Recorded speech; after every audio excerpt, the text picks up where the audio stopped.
सुस्वागतम। श्रीमान वी स गांगण कला वाणिज्य और गायत्री केळकर विज्ञान कनिष्ठ महाविद्यालय रत्नागिरी की ओर से आप सभी का स्वागत है। हम देख रहे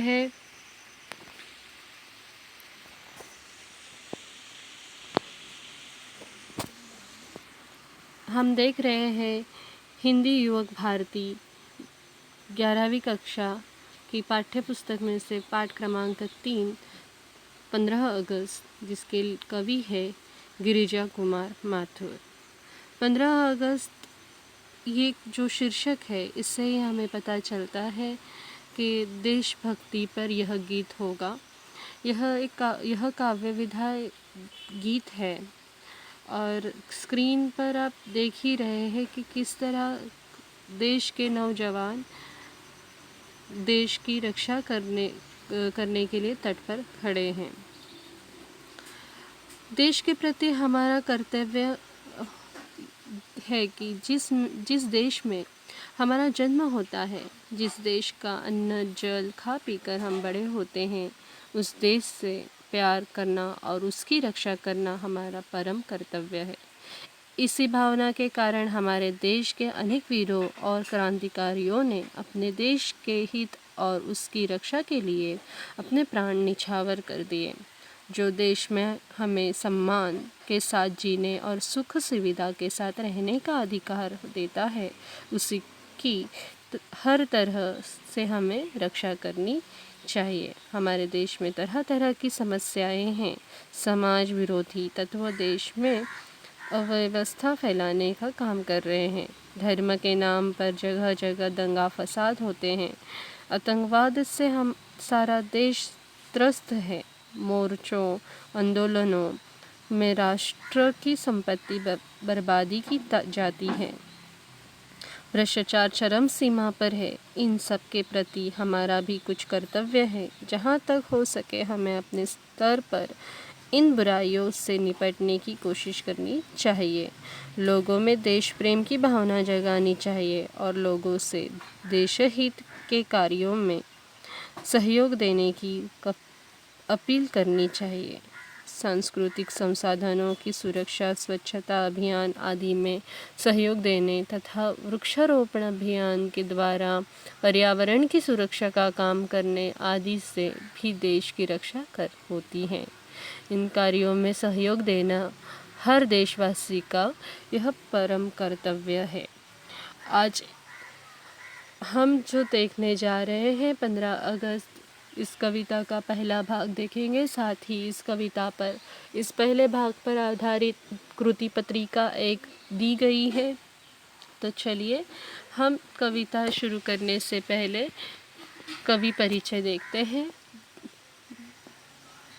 गिरिजा कुमार माथुर जी का जन्म 22 अगस्त 1919 को अशोक नगर मध्य प्रदेश में हुआ।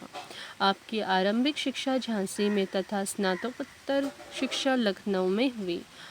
आपने ऑल इंडियन रेडियो दिल्ली तथा आकाशवाणी लखनऊ में सेवा प्रदान की। संयुक्त राष्ट्र संघ न्यूयॉर्क में सूचना अधिकारी का पदभार भी संभाला। आपके काव्य में राष्ट्रीय चेतना के स्वर मुखरित होने के कारण प्रत्येक भारतीय के मन में जोश भर देते हैं। माथुर जी की मृत्यु 1994 में हुई।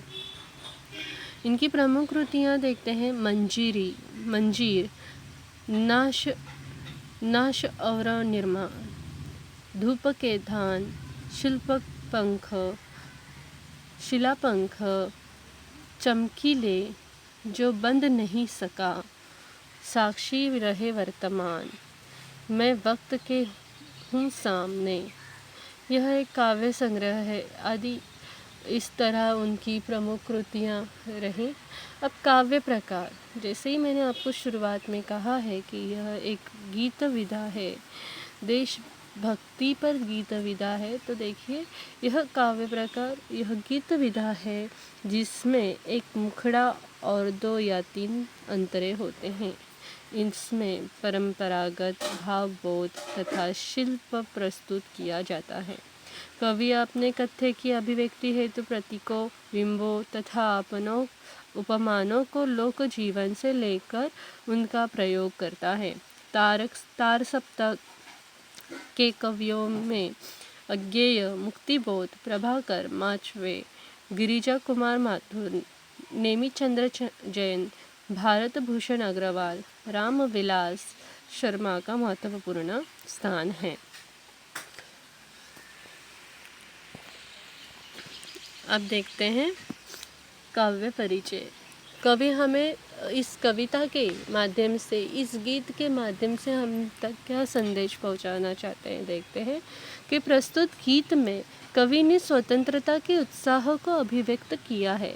स्वतंत्रता के पश्चात विदेशी शासकों से मुक्ति का उल्लास देश में चारों ओर छलक रहा है।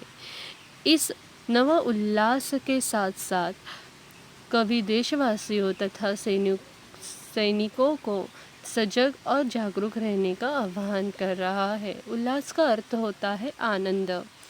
समस्त भारतवासियों का लक्ष्य यही होना चाहिए कि भारत की स्वतंत्रता पर अब कोई आंच न आने पाए, क्योंकि दुखों की काली छाया अभी पूर्ण रूप से हटी नहीं है। जब शोषित, पीड़ित और मृतप्राय समाज का पुनरुत्थान होगा, तभी सही मायने में भारत आज़ाद कहलाएगा। इस तरह से हमें यहाँ कवि ने कहा है। तो चलिए हम कविता की ओर बढ़ते हैं। पाठ क्रमांक 3, 15 अगस्त, जिसके कवि है गिरिजा कुमार माथुर। आइए हम कविता पढ़ते हैं। आज जीत की रात, पहरुए सावधान रहना, खुले देश के द्वार, आंचल दीपक समान रहना। प्रथम चरण है नए स्वर्ग का, है मंजिल का छोर, इस जनमंथन से उठ आई पहली रत्न हिल्लोर। अभी शेष है पूरी होना जीवन मुक्ता डोर, क्योंकि नहीं मिट पाई दुख की विगत सांवली कोर। बहुत ही सुंदर पंक्तियाँ हैं। देखिए हम एक एक करके इसे अच्छे से समझते हैं। कवि कहते हैं कि आज जीत की रात, पहरुए सावधान रहना, खुले देश के द्वार, अचल दीपक समान रहना।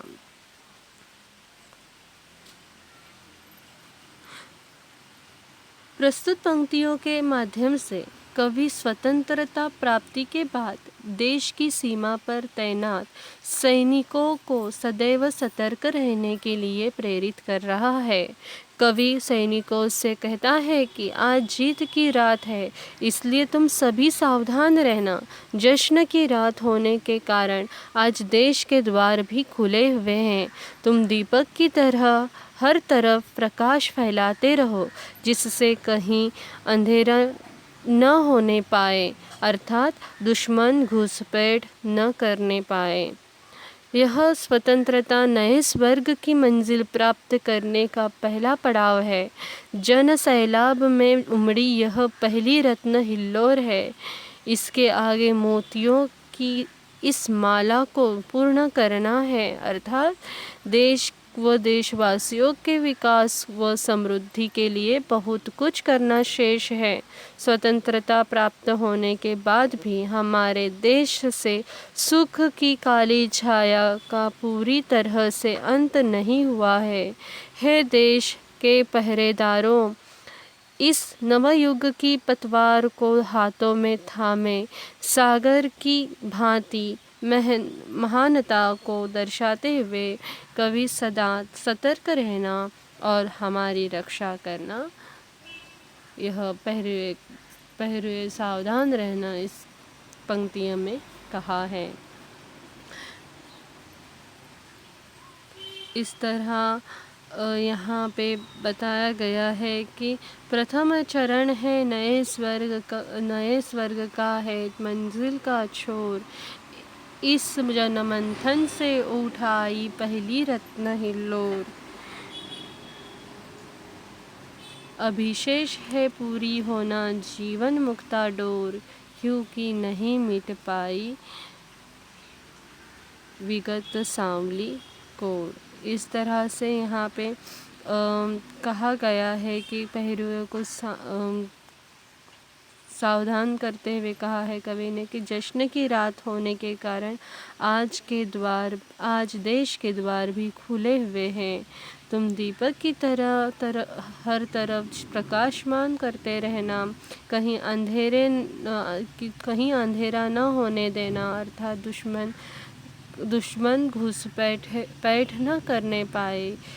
यह एक स्वतंत्रता नए स्वर्ग की मंजिल प्राप्त करने का पहला पड़ाव है। कवि कहते हैं प्रथम चरण है नए स्वर्ग का, है मंजिल का छोर, अर्थात यह स्वतंत्रता नए स्वर्ग की मंजिल प्राप्त करने का पहला पड़ाव है। जन सैलाब में उमड़ी यह पहली रत्न हिल्लोर है। पहली इन जनमंथन से उठाई पहली रत्न हिल्लोर।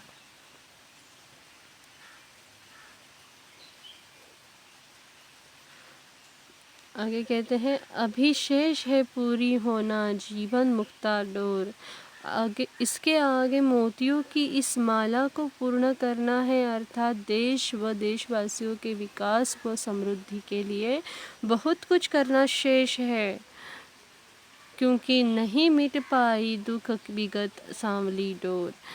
अर्थात स्वतंत्रता प्राप्त होने के बाद भी हमारे देश से दुख की जो काली छाया है वह अभी पूरी तरह से उस काली छाया का अंत नहीं हुआ है। हे देश के पहरेदारों, इस नव युग की पतवार को हाथों में थामे सागर की भांति महानता को दर्शाते हुए तुम सदा सतर्क रहना। यहाँ पे इस तरह से कवि ने अपने गीत के माध्यम से यह हमें संदेश दिया है। आइए इस पर आधारित हम कृति पत्रिका 1 देखते हैं। पहला प्रश्न है निम्नलिखित पद्यांश पढ़कर दी गई सूचनाओं के अनुसार कृतियाँ पूर्ण कीजिए। तो यहाँ पे पहला प्रश्न दिया गया है कि आकृति पूर्ण कीजिए जीत की रात के लिए आई विशेषताएं। तो जीत की रात के लिए देखो कौन सी 2 विशेषताएं आई हैं। तो पहली है, यहाँ पहले इसमें आएगा नए स्वर्ग का प्रथम चरण है, नए स्वर्ग का प्रथम चरण है। दूसरे इसमें आएगा मंजिल का छोर, मंजिल का छोर। उचित जोड़ियाँ मिलाइए। देखिए यहाँ पे उचित आपके सामने अ और ब दिए गए हैं, इसमें आपको सही करना है। जो है विषम श्रृंखलाएं, युगबंदिनी हवाएं, सिमटी सीमाएं, पुराना सिंहासन। इस तरह से ये आएगी।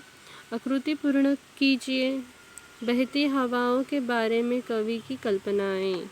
बहती हवाओं के बारे में कवि की कल्पनाएं क्या है? तो आज ये हवाएं तूफान बनकर बह रही, आज ये हवाएं तूफान बनकर बह रही, ये हवाएं युगों से बंधी थी। दूसरे बॉक्स में आएगा ये हवाएं युगों से बंधी थी। कृति 2, सही गलत पहचान कर गलत वाक्य को सही करके पुनः लिखिए। कल जीत की रात, यह गए स्वर्ग का अंतिम चरण है। जीवन मुक्ता डोर पूरी नहीं है। भारतवासियों के जीवन से सारे दुख समाप्त हो चुके। अब जो गलत है उसे वहाँ सही करके लिखना है, और जहाँ सही वाक्य वहाँ सिर्फ सही लिख देना है। जिस तरह से पहला मैंने यहाँ पे ली हूँ कि कल जीत की रात है, तो उसका उत्तर आएगा गलत, आज जीत की रात है। इस तरह से आपको सभी वाक्य का यहाँ पे सही गलत वाक्य का सही करके उसे पुनः लिखा गया है। शब्द संपदा में आपको प्रश्न पूछा जा सकता है कि पर्यायवाची शब्द लिखिए। जीत के लिए पर्यायवाची शब्द कौन सा है? जय, विजय, रात, रात्रि, निशा, रजनी। स्वर्ग के लिए जन्नत, बैकुंठ, सरलोक, सुरलोक, अम्बुधि अर्थात सागर, समुद्र, जलधि। निम्नलिखित शब्दों में उपसर्ग जोड़कर नए शब्द बनाइए। अब उपसर्ग जोड़ना है, यहाँ पे देखो, सावधान का असावधान, देश विदेश, शेष अवशेष, जीवन आजीवन, इस तरह से उपसर्ग जोड़ने हैं। उम्मीद करती हूँ आपको पाठ अच्छे से समझ में आया होगा और कृति पत्रिका भी आपको समझ में आई होगी। इसके आगे का भाग आपको जल्द ही मिल जाएगा। तब तक के लिए आप सभी को धन्यवाद।